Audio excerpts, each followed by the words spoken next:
stand for the pledge, please. Pledge allegiance to the flag of the United States of America and to the republic for which it stands, one nation, under God, indivisible, with liberty and justice for all. All right, do we have any comments from the audience? Saying none, let's move on. Any corrections to be handed over to the consent calendar?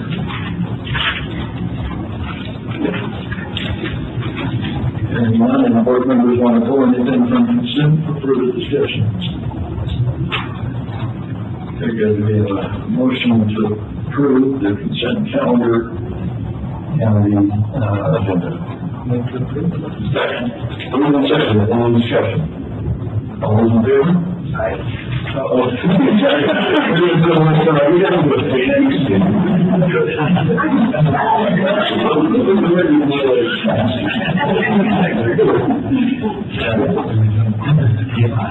nothing required, so let's go on to item 6A, on violation. Who's got to report on that?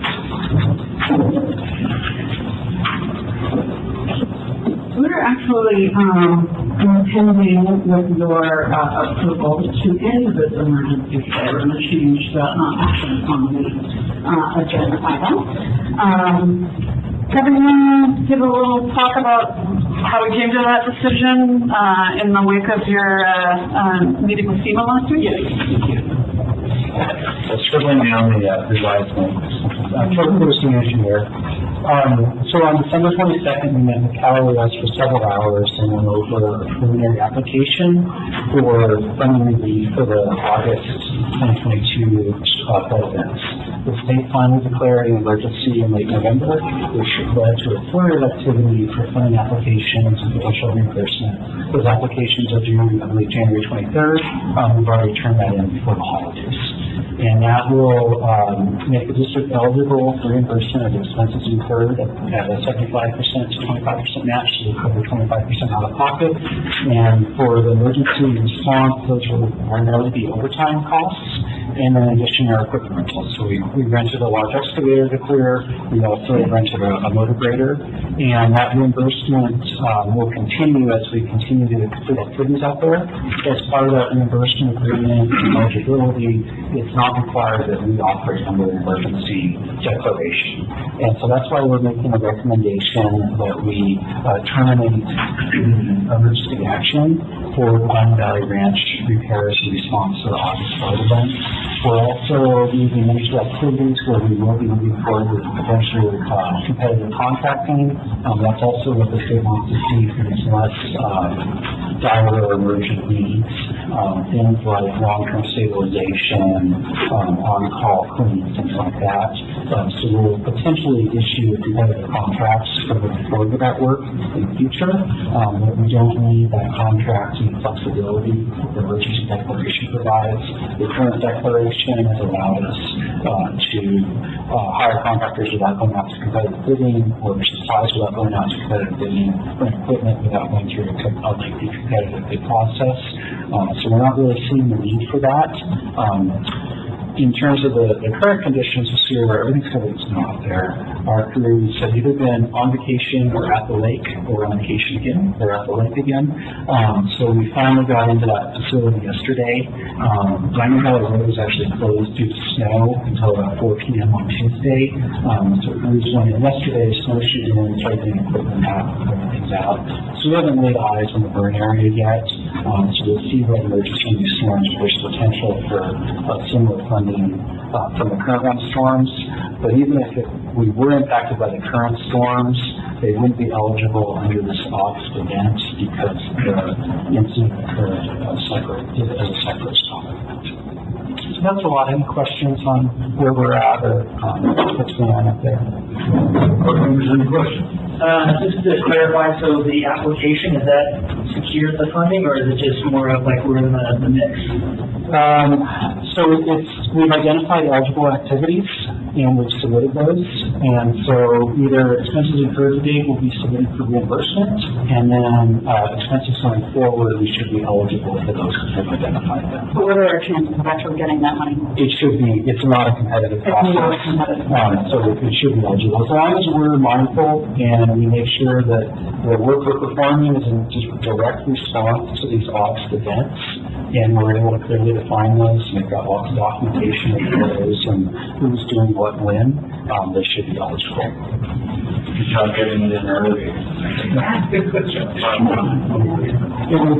We thought there was a rush right after the event, so we actually scrambled to get our list of projects and activities in August, and then just took that same list and applied it. So thank you. One of the things that the open emergency afforded us was some leniency as far as environmental documentation goes for the future efforts. You don't see that being an issue for anything that's coming up?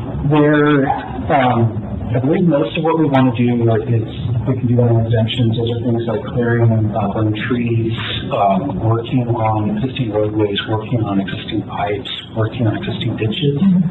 So those should be largely categorically exempt. So we should be okay. It is a good question. Very good. Do we have a motion? And I can read the revised with the termination language if you prefer. So staff is requesting pursuant to Public Contract Code Section 22050C to terminate the emergency action to repair the Lion Valley Ranch facilities for resolution 3230-20. I'll second. Any discussion? I just say thank you for getting on top of that, and I appreciate staff's effort to basically take it on themselves.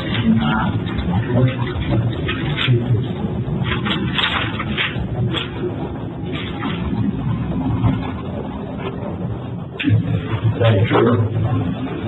Thank you. We can take it on to 6B. All right, thank you. Yep. All right, the task order that I have before you today is the second phase of the interim groundwater project program management support that the district has sought from Kennedy Jenks in the wake of Evo's retirement last month. In November, we brought you a smaller task order that was really solely focused on the preparation and submission of the round 2 Sigma grant funding with the state. That application was completed, it was submitted mid-December. The application amount was in the neighborhood of $2 million. So if the district ends up being successful in that application, it is a 95% match for these programs to help support our groundwater basin that have not otherwise been budgeted anywhere. So fingers crossed that we will be successful in that, because that would be a huge influx of money for that effort. This current task order, now that the first piece that was on the short deadline is out of the way, is turning towards some of the annual reporting and ongoing kind of groundwater sustainability efforts that Evo had been undertaking while we seek our next water resources manager. So there are a handful of reports that you can do in the early part of each year regarding our water unit annual report. We've got some reporting for the systems out at Bannock Valley Ranch, and Sashi get happy with Kennedy Jenks will be helping us by preparing and looking the best to submit those on time. And then also she'll be stepping into the Groundwater Sustainability Agency administration role for us, and so we're able to find a new water resources manager. Any questions about the task order, what we're focusing on between now and June? It seems to be pretty well dialed in terms of the task, and if there, I guess, any challenges with the oversight of the contract in terms of making sure. Well, I got a lot on my plate, but that would be the only challenge. I've worked with Sashi before though, so, hopefully, it'll be a pretty seamless, management from that standpoint. There are a couple of things that are explicitly outlined in her, proposal that we fall into the as-needed, services that have come up. There's a county drought plan that we need to, start participating in and responding to. And then I just talked to Gary today, and he said, we've had some outreach on the PCE, investigation, and we'll need to bring her into that. So, there is this sort of, nebulous, not super highly funded, pool of money in the task order to help us, move along some of these things as well, between now and June. And we'll see the, kind of monitoring, kind of when that stuff's coming up, and we should be aware of all. Yeah, so I'll be communicating to her, things that we learn about that we need her to participate in. So that's kind of how I expect it. It'll be primarily filtering through me, but, We'll probably question too, on a lot of the reports, Eva will do the first draft, and then we review them as well. So we'll have our oversight as well on it. Say that again, I'm sorry, Eva? Eva was preparing these reports. Okay. There's 3 or 4 of them at the beginning of the year. He typically puts together the initial draft. We work with him some in providing input for them, and then do a review of them before he submits. So is he still come no. I'm just going to do that for historically what we've done, so we'll do the same thing with Still have some continuity by having Gary's oversight, on what committee should get prepared. And overall, our agency will they help come up for the stadium? Oh, yeah, we have talked about that, hadn't we, as part of our kind of annual application for, reimbursement, and, Eldorado Water Agency actually has a line item for groundwater management services that are performed by SDPUD. So, this is an eligible expense, to tap that, line item in their budget. So usually it's 50/50.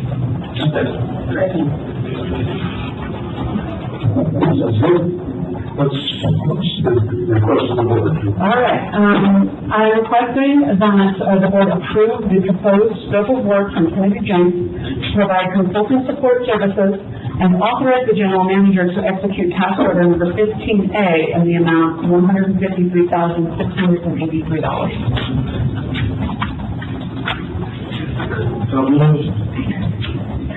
I'll second. Any discussion from the board?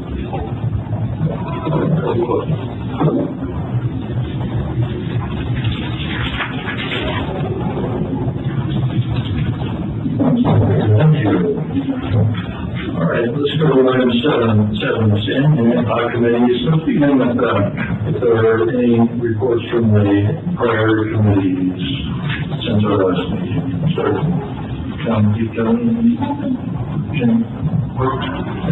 Okay. Then, I've handed out a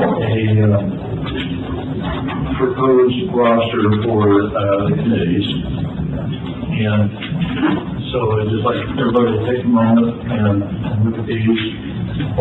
I don't know if the board will read these out loud.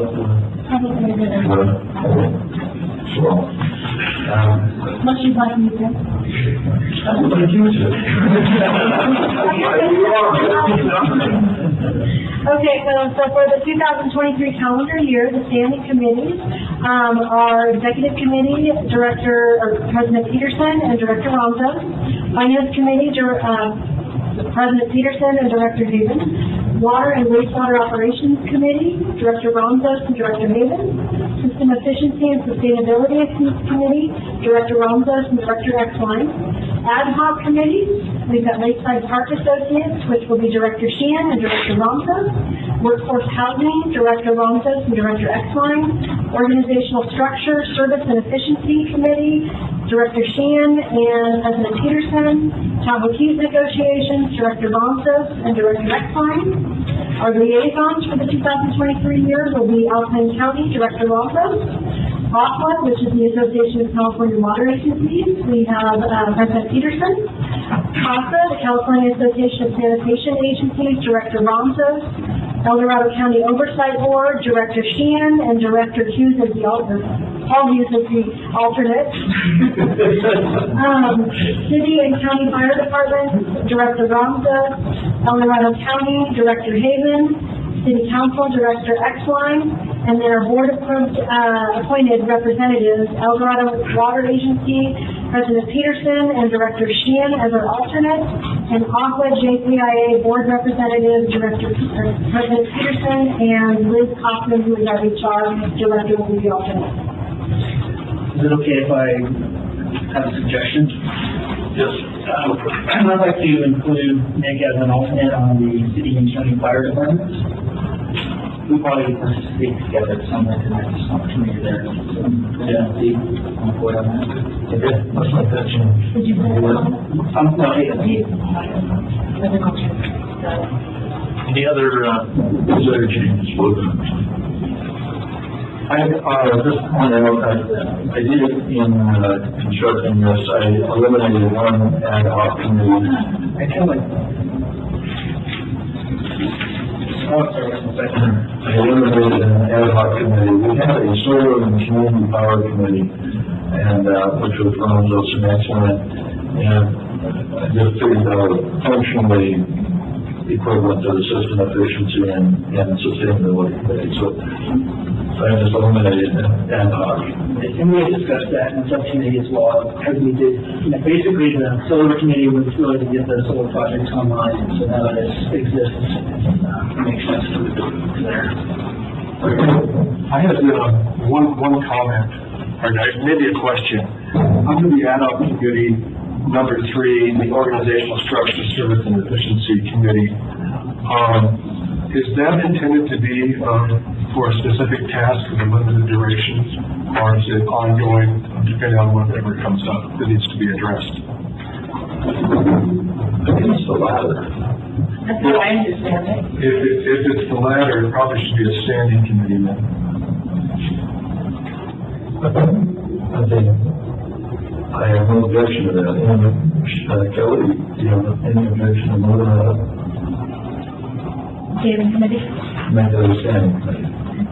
Yeah, because that really is ad hoc because it doesn't meet regularly, it doesn't have a regular agenda. However, it has a regular function, it has a standing function, so it makes sense to keep that up there.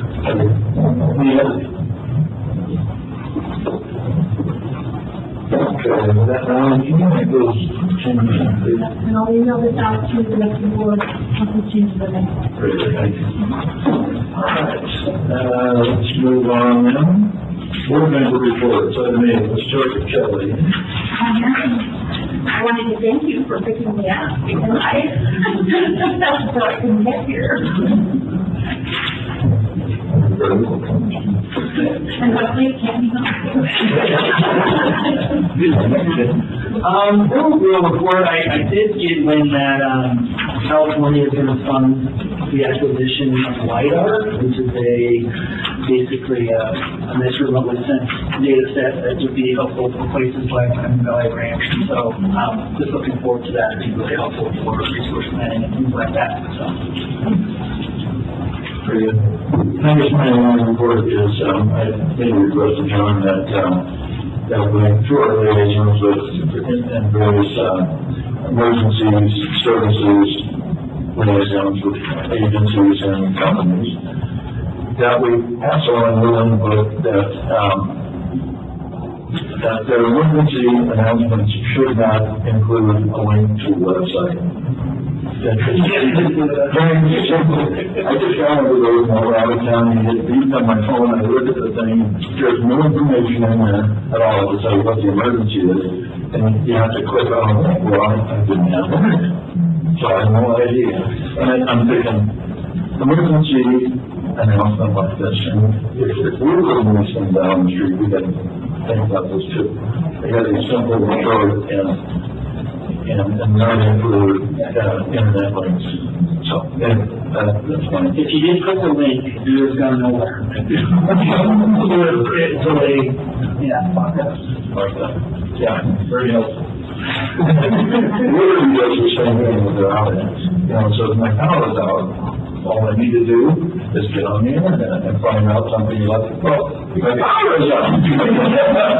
Excuse me. What part of this company is it? Just wanted to express my appreciation to district staff in terms of keeping everything rolling during these last rounds and so on. But I know it was a lot of work and pretty impactful, so just my appreciation. Okay, thank you. Let's go to water agency, no report other than we have a meeting upcoming on the 11th. Let's go to item 10, staff and attorney reports. Here we have Jeff and Chris come up and talk about the recent storms and Good afternoon. Well, I'll give you a quick update. The new year started off pretty rough for the district here.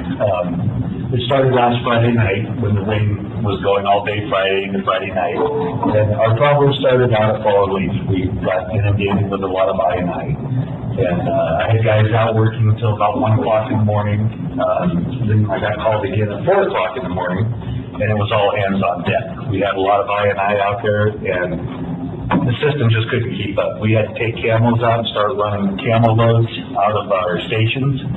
And luckily, it turned to snow, as bad as that sounds, but it was a saving grace for us, because as soon as it started getting cold, the flows coming into the plant, flows going into our sewer system seemed to start slowing down. Not a whole bunch, but it slowed down enough to where we could get caught up. We spent all day out at Fallen Leaf, plowing roads, running camels, things like that. And then after Saturday afternoon, it turned into just a lot of snow plowing, opening up stations, no power throughout a lot of the town. So we did a few diesel runs on generators. We had one generator at Camp Rich that it was leaking radiator fluid everywhere on Sunday, I believe that was. And we have a portable generator that's still running out there. Upper Truckee Sewer over here off of Lodi takes in all of Myers, and it was running full bore. I think we went 4,600 gallons a minute coming out of it, 4,250, and that's a lot. And you go out into Myers and take a look around. I was out there Friday afternoon, and country club, San Bernardino, Hopi back in there, it's always known as a flooded area. It was so bad, you could take a kayak and went down the streets and went right out into the golf course and paddled around out in the golf course all you want. It was that bad. So I have to say that it got real rough there for a while. I had a lot of burned out employees, but everybody stuck with it, and knock on wood, I have to give credit to all my guys and everybody here at the plant. That they did a great job. We did not spill that we know of. Obviously, a lot of stuff's underwater, but everything keeps flowing, it looks like. So it was rough, but I have to give them credit. They did a great job. Great job. It's not over. It started again today. So we've been spending all week. Now that it's snowing, we went back through and we've had to open up all the forestry stations. We take the snow blower out there, open up all the stations in order to get diesel fuel out there. We've gone around all the stations here in town, topped everything off, popped out through the pass here in the plant. So if the power does go out, we're ready to go. I doubled up on a lot of my departments on standby, so we have a certain amount of guys that we can get a hold of right away in case of an emergency. We did that over the last weekend too, and it seemed to work out pretty good, where you have 8, 10 guys to just call right now, instead of waiting for them to come up from the valley or, going through the phone list, things like that. So this weekend I doubled up again on standby crews. So we have 8-10 people readily available. A lot of other people are going to be here in town.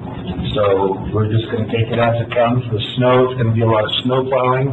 Power goes out, it's going to be a lot of refueling generators, making sure they work, things like that. But we're ready and we'll see how it goes. But I just can't fake the crews enough. Everybody at the district. It's amazing to see how when there's an emergency, everybody pulls together. I mean, there's no ifs, ands, or buts. None of this. It's not my job. What can I do? For example, we had Brent on the loader plowing snow. He did an excellent job. That's the second time during big storms I've utilized Brent. Like I said, he's an engineer. He volunteered to come in and help, and he did an excellent job and helped us out quite a bit. So, if there's any questions I can answer, I'll be glad to try. To hang out now, I'll give you the plant side of this.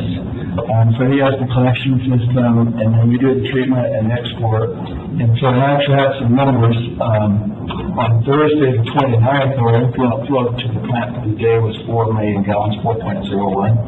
So that's a normal weekday and holiday period nowadays. And to compare the flow rate out of Upper Truckee from 5:30 in the morning till about midnight that night, which I saw all of that, was about 6 million gallons just from that one station. So that shows you the difference in the that. So on the 30th, we had 9.5 million come through the plant, and an instantaneous peak flow rate of 14.6 million gallons. That might have been around 7 normally. And then the next day, the 31st New Year's Eve was the biggest day. We processed 10.9 million gallons through the plant with the instant peak of 15.3. So we can't actually treat and export that much water. We can treat and export around 8 million or a little more, and we were doing that, maximum pumping at the plant and at Luther Pass. And at Luther Pass, we have the 2,000 horse and 2,700 horse. So we were running 2,000 to 1,7. So it's the maximum 3-pump combination you can get. So that means that the rest of the water that we can't actually treat and process has to go to the ERBs. And we do that.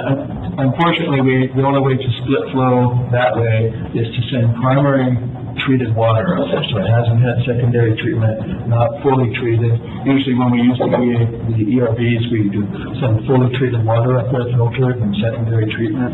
But to split flow, we can't do that. So we run our emergency pump station, and that's a 600 horsepower motor connected to our old pump that we've had all through the years. And so unfortunately, we were running that between around 9 in the morning till around 9 or 10 o'clock at night. And then that pump faulted out, that motor, and electrical was here. And as a side note, so we had some of the guys on standby were my guys in electrical.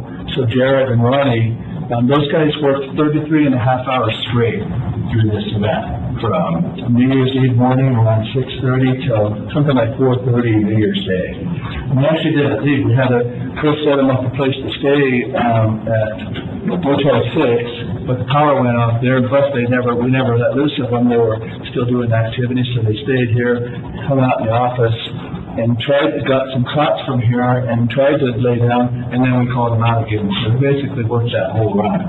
So that was, appreciate what you said, Nick, because, I've said for years, this place really shines in a crisis because of the dedicated staff we have, and so there's another example of that. But anyway, so we lost that 600 horsepower motor, and so we were unable to divide flow anymore. So the flow into the plant was still too high. So we reconfigured the plant to send final effluent to the ERVs through an old pipe that we used to use in the old days, the 16-inch line.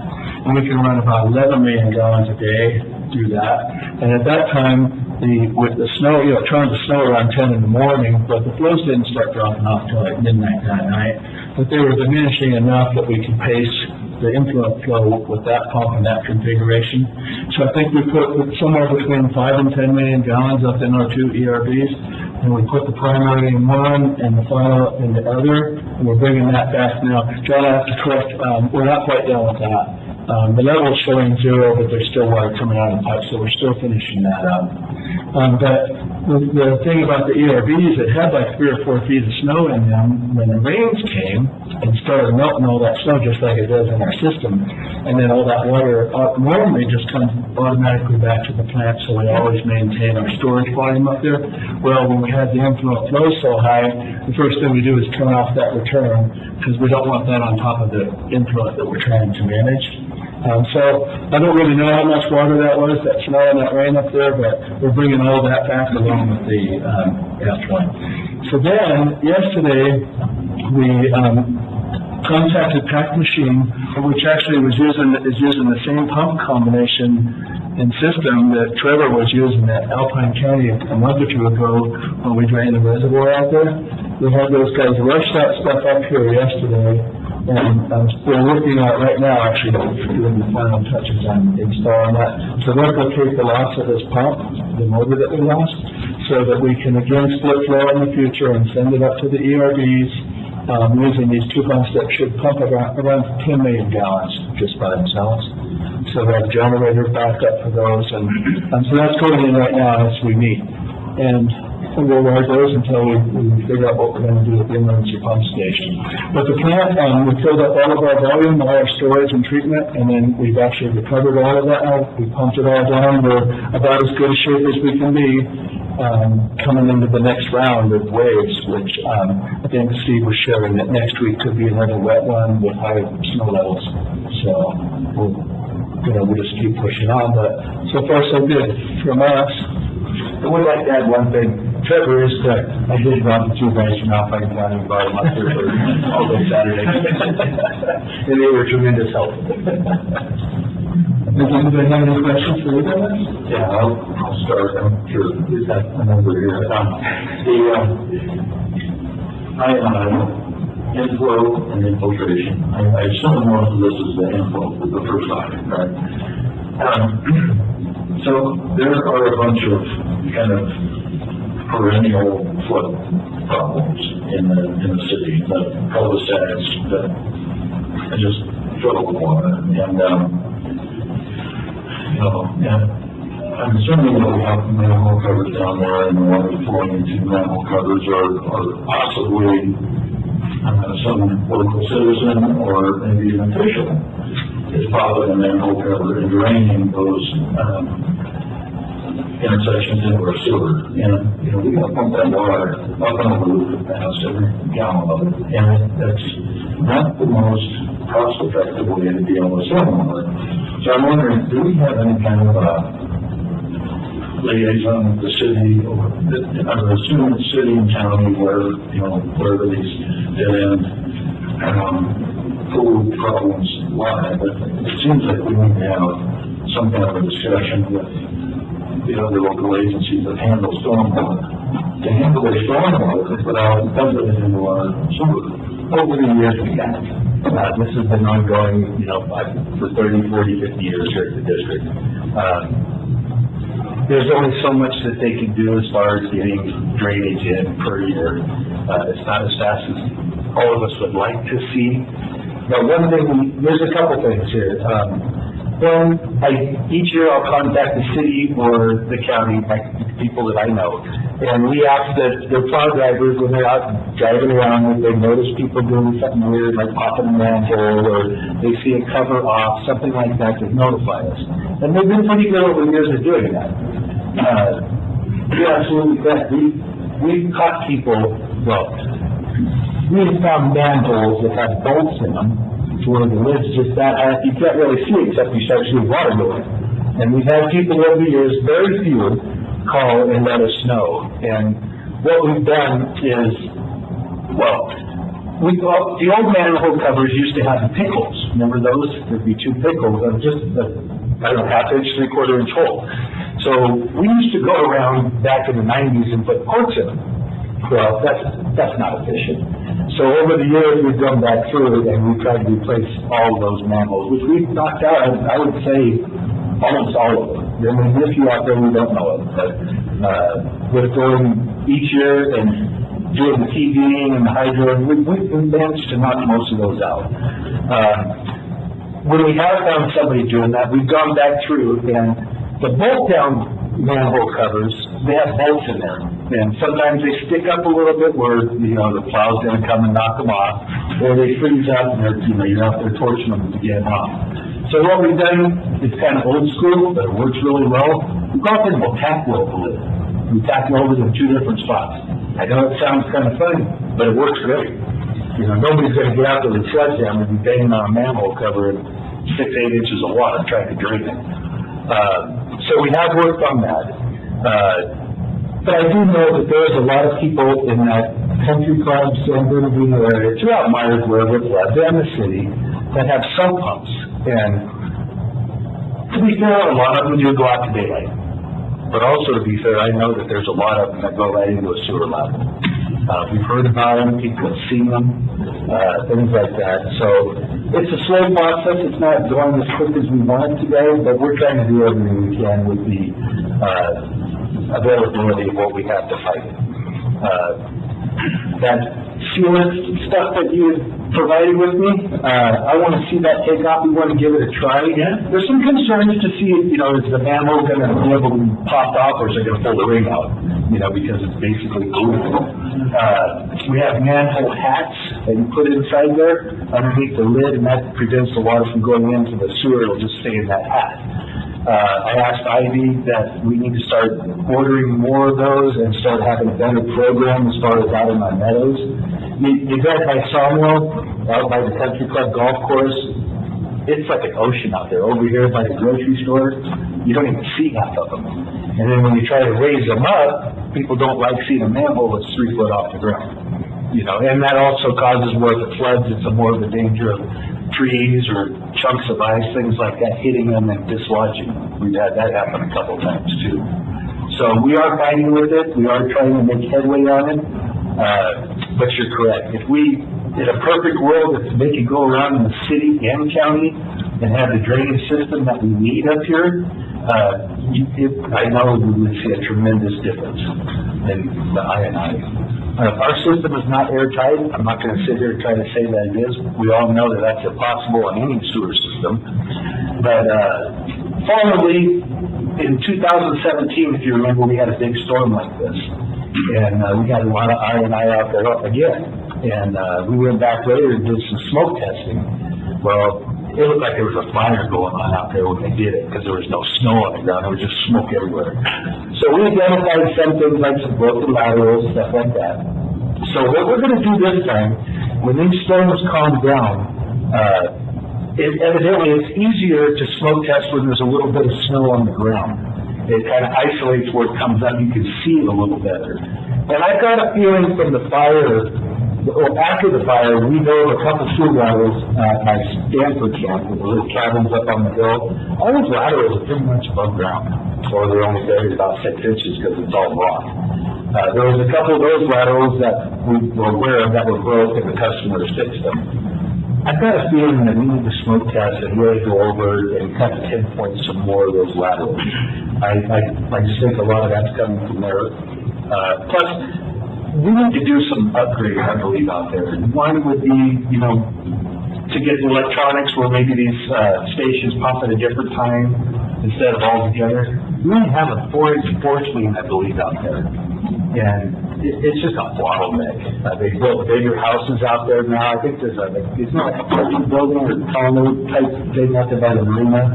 So it's increased a little bit, but in the long run, we've got a force main out there on the rock, and there's no way of really getting into it to tell exactly what's there. I had the sewer crew go out where the force main comes out by the campground and dumps into the gravity main. We took a lateral camera and stuck up in there, but we were only able to go a certain amount because it was just full of water. There's bellies, there's all kinds of stuff.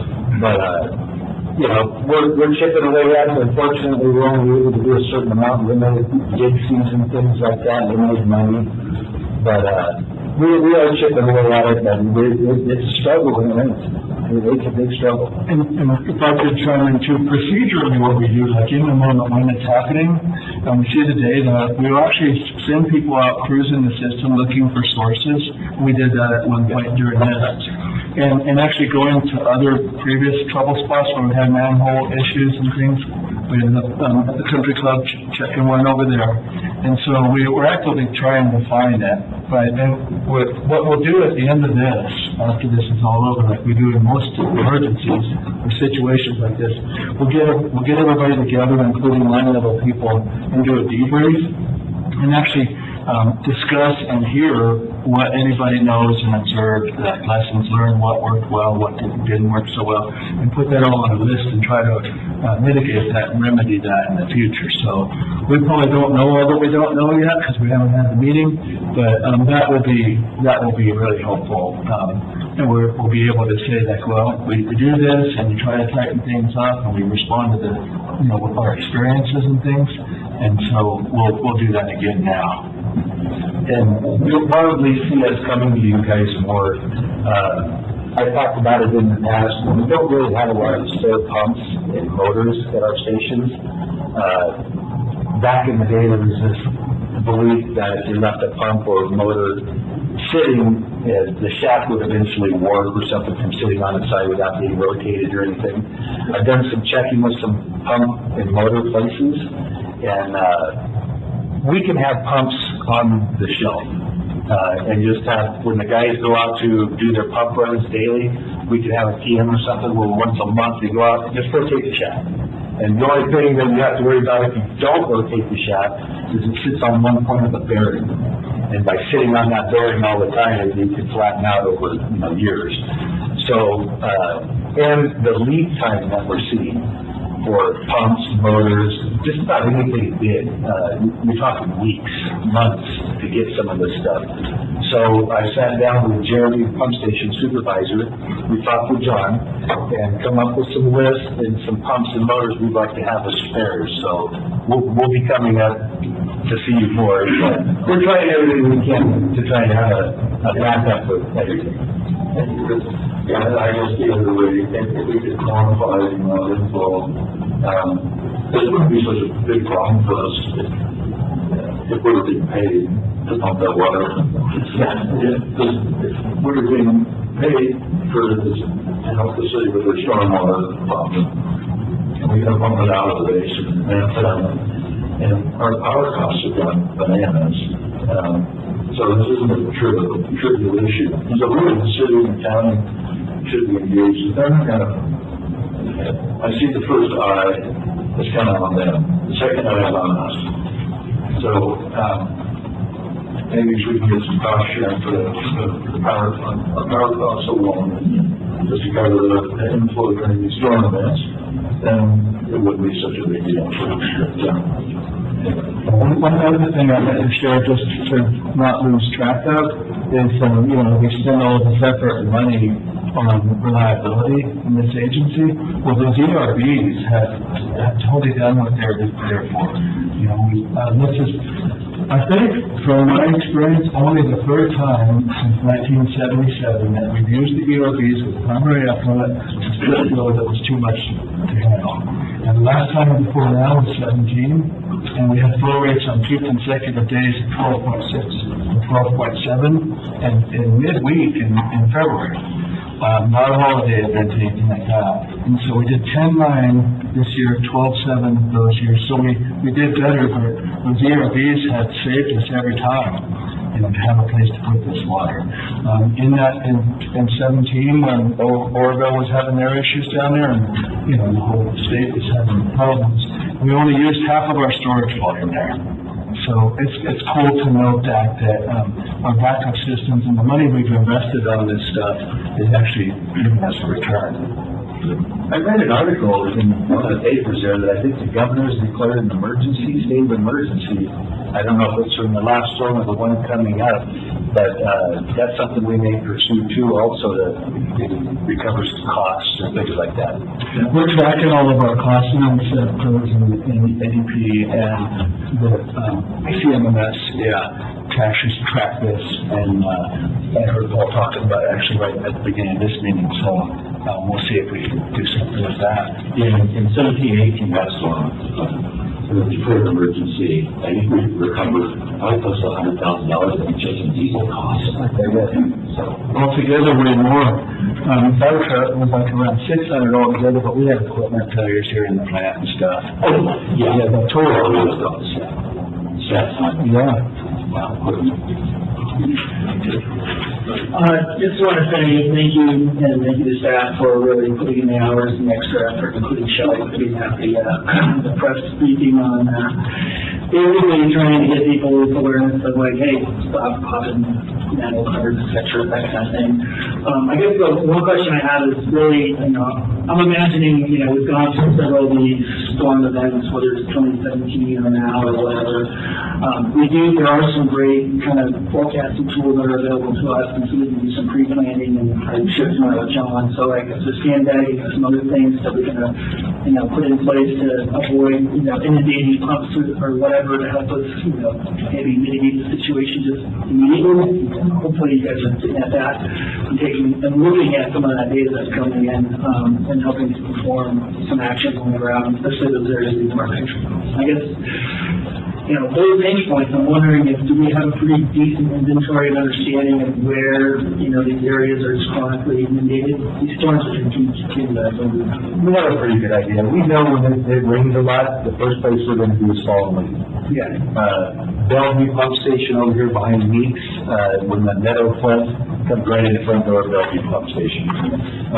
Upper Trucking Sewer, when it rains, we know we're going to be out there trying to look for whatever we can to find the ionized sources. So we know where to look and what to do when some of these storms hit. It's just we need to start taking a look at what we can do, drainage, maybe sewer main lining, getting press releases out. We know we need to do it. It's a lot of money and a lot of time, and we're trying to chip away at this. And every year over the chipping away part, engineering has data coming in now from the gravity branches of our collection system. We're actually trying to quantify where are these areas, and there's a program to keep developing that. And so we're further along every year than we were in the past. The stuff with mitigating the manhole leaks and stuff like that would be great. The data is really important, because all we have is a pump station, our big ones coming in here. We need to track that stuff out those branches and see if we can actually go find something in real time in the moment.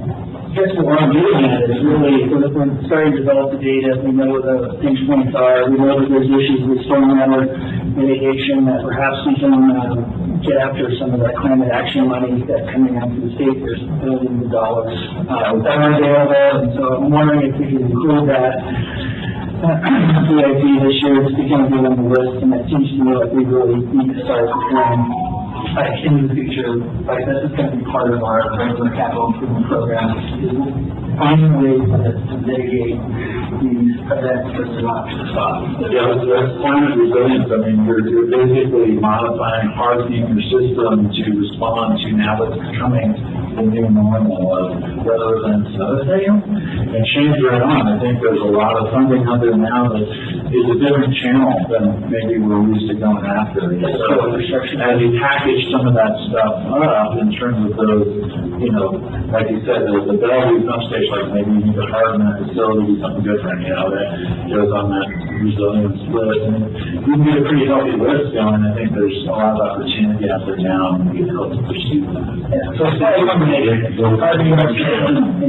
working with the city and finding better ways of dealing with stormwater and that kind of thing. So I think there might be, especially if you're partnering with the city or the county or whoever, you might have a better chance of putting in some big dollars for that kind of work. And I think it's necessary because, like Dave's calling out, it's like costing us all kinds of money and overtime and energy and everything else to pump this stuff out. So if we can figure out a solution to deal with these events, which are going to continue to happen. We need to, because Upper Truckee Sewer, there's 3 pumps in there, and they're running full bore. If we lose one, we're spilling into the creek. Yeah, and that's when we have a hiccup in that station, we're spilling into the creek. It's right there. Now, we do have a plan to go in and start rebuilding, I think, next year. It's under contract now. Under contract now, which is going to help because it's all revamped, do pumps, different style pumps, things like that. but, it's scary. Just closing up everything else associated with resilience and hardening it and making sure that we're not gonna get inundated by sediment, so. Yeah, we were supposed to that station goes into that creek, you're talking probably hours before we're gonna have any kind of, backup plan to hook up to it. So yeah, it gets scary. So if anything we can do money-wise, grants, anything like that, let's pursue it. And I'll do everything on our end to see what we can do to help. We're communicating with Mohan's contacts now, and as normal policy, we notify them when we're going to the ERB and we tell them the background and all that. Well, Rob Tucker there has come back with a few questions for us, specific questions about I&I and climate resiliency. And so to me, that tells us that, he's getting that from Sacramento, from the state board, and they want to know if we're considering that, how we're addressing it, the future of the trend, which is going the wrong way. So that validates what you're saying about, their interest in Sacramento currently, and they're actually asking us to respond. So it's a good opportunity. We're currently in the process of updating the CIP. We'll be bringing that to the board, I believe, in February. Give you a look at all the projects that are proposed for the next 10 years and then more detail on the upcoming year, of course. There's a lot of money in there for collection system improvements. I'm not sure if it's enough or not. One thing I think we do realize, we have an emergency action plan for the plant. We have an emergency action plan for our water system. We don't have an EAP for our collection system. So I think that's definitely something we need to do and get into details of where those weak points are and identify the projects and procedures we need to put in place in preparation for a storm. So those are some quick things right off the bat. We know the collection system has issues, and half our collection system is private sewer laterals, and that's going to be a big issue that we need to tackle. So all things coming up. Anything you can do to get out to other committees, the public in any way that, please don't do this. Anything's going to help. It's in the grants department. We're just making sure we're looking for all the funds for climate, resiliency, and hardening. Make sure we're looking at all the possible grant resources. It's there. There's lots of it. I'll send you another list. So let's get on it. We're good. Okay. Thank you guys. Please pass along our appreciation to all your staff. We'll appreciate it. There's a lot of people working real hard around here. And take a lot of pride in your job. Yeah, absolutely. I just have one quick thing to add. I just wanted to introduce Shannon Chandler, assistant clerk of the board, administrative assistant. She started on Friday, and she comes to us from Lake Tahoe Unified School District. So we're very happy to have her, and she's fitting in great. A lot of people already know her. All right, let's go to the GM report on 11. Okay, thank you. I'll start with a staffing update for underground repair water lead. We're interviewing 5 next Tuesday. For training maintenance tech, we're interviewing 4 next Thursday, 2 internal candidates. And the proposal for grant assistant closed.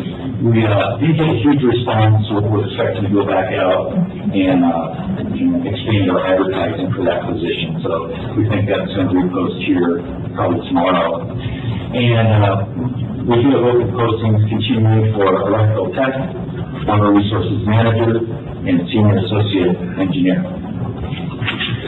And then one last comment, just looking ahead, we're probably going to do, I think our Jeff Lee is planning to retire in the near future. So kind of retirement coming out, as you know, we have an unfilled management position at DORADO. I'm working with staff, looking at, the best way to refill these positions and even consider a different structure for a plant and field operations, something that might better serve our changing needs and resources. So I've been working with Jeff and Chris a little bit, but I've worked with Liz. We've identified an external resource called CPS HR. They do a lot of organizational and other types of kind of HR support services. So we've been talking to them. We've got a proposal. Going to meet with them next week, make some revisions to their scope and schedule. But the plan is to bring them on board in the next few weeks and get them started on this effort. So that's the latest on staffing. Next, with the U.S. Forest Service, and just leading up to this, I mean, really good news coming from the district and the water partnership in terms of the federal funding. The spending bill was just passed in December. It includes $30.9 million for the Lake Tahoe Restoration Act. And within that $30.9 is a specific call-out of $10 million for water infrastructure for the region, for our regional partnership. So this is up to $10 million, which is $3 million more than we received in 2022, which was the first time ever for receiving any LTRA funding. So, Charlie, we've really worked hard with our partners and lobbyists to get here. So there's that $10 million allocation. We found out that doesn't guarantee that all those funds are going to make it here. So our job right now is to do our best to get as much of that $10 million as possible in 2023. If you remember, we were allocated up to $7 million in 2022. We only ended up getting $2.1 million. The district did get about half of that $2.1 million directly. So, and we've got all the projects, I think $4 million on the current list for 2023. So, still more work to do, especially with the Forest Service at the local, the regional, and the federal level. And we're tomorrow, in fact, we're meeting with QRPA, with our water partners, and meeting with Eric Walker. He's a supervisor locally at the Lake Tahoe Basin Management Union. So we're meeting with the local Forest Service supervisor, and also with Region 5 Forest Service staff from Vallejo. So we're meeting tomorrow, bringing QRPA and June Raymond on to kind of strategize on how best we can work together to bring all or as much of that funding, $10 million into the basin as possible. So we're also working with ENS, that's the federal lobbyists, and looking for that those federal Forest Service contacts to bring the message to DC. So that's tomorrow and thereafter. So last I just wanted, we talked about the 2022 and 2023 goals last time. Nick Stone today, he'll be back at the next meeting, so mostly we postpone some of that until the next meeting. But I am finishing with the end of year assessment of the 2022 goals, and really I expect I'll be done with this the next few work days. I'm going to get this out to the board next week so you can see how we do it in 2022. And a couple more things just getting my attention. One of our goals was to video inspect 10% of our sewer system in 2022, and we did achieve that by the end of the year, which means 10% of our sewer system is 32 miles. So we did over 32 miles of sewer inspections last year. It was actually a very challenging year because we did a lot of sewer crossings as part of that 32 miles. So great work by our underground repair sewer team to get that done last week.